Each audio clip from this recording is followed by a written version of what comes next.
What is up? Osiris here, stuck in the middle. Donald Trump. Bruh, what's going on? Donald Trump. He's learning how to play the game of political chess. He did Mitch McConnell in. Mitch McConnell is like the male Nancy Pelosi, one of the most savvy, successful, and powerful politicians of all time. And Donald Trump outplayed him. This is crazy. This is crazy. Donald Trump, this is not an endorsement of Donald Trump's presidency or his policies, but if Donald Trump were in front of me right now, the first thing I would do is like, let me give you some dap, bro. Let me give you some dap for this move. What an amazing political move. It's bittersweet, isn't it, for those who are Trump fans or who follow this? His whole term, he has been outplayed politically by DC. He's not a politician. He's a Wall Street guy. He's a real estate guy. He's a big money guy, but he's not a politician. So he's been getting played his whole term. He's got less than 30 days left, and he finally does something smart politically as far as a political chess move. He hemmed Mitch McConnell up. As of this recording, I still haven't heard a reply from Mitch McConnell. I still haven't heard a reply. It's like you make the chess move and the time's running out the clock. Mitch McConnell only has two options, and they're both bad for him. He either caves and goes with the larger, $2,000 checks with the stimulus. And we'll see if they take the pork out of the bill or not or what.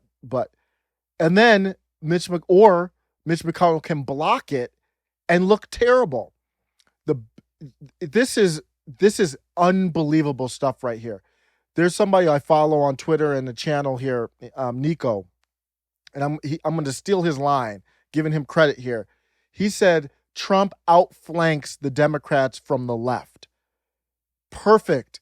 So the Democrats who are already clamoring for higher checks right now, this orange man bad kind of syndrome that we've been in for the last 5 years, at this moment, you can't do it.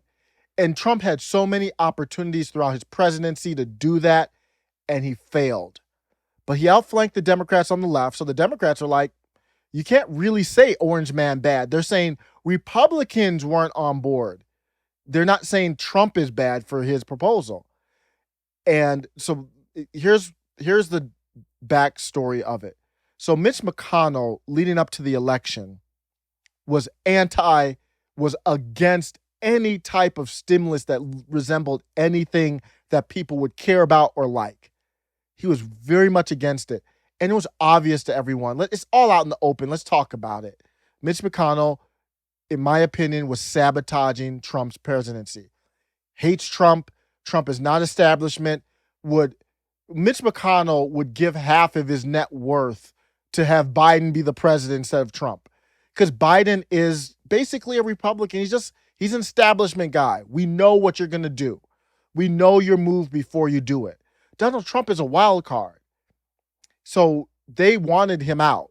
So there was no way Mitch McConnell was going to allow stimulus before the election because he thought it might help Trump. Nancy Pelosi thought it might help Trump. She didn't want it either.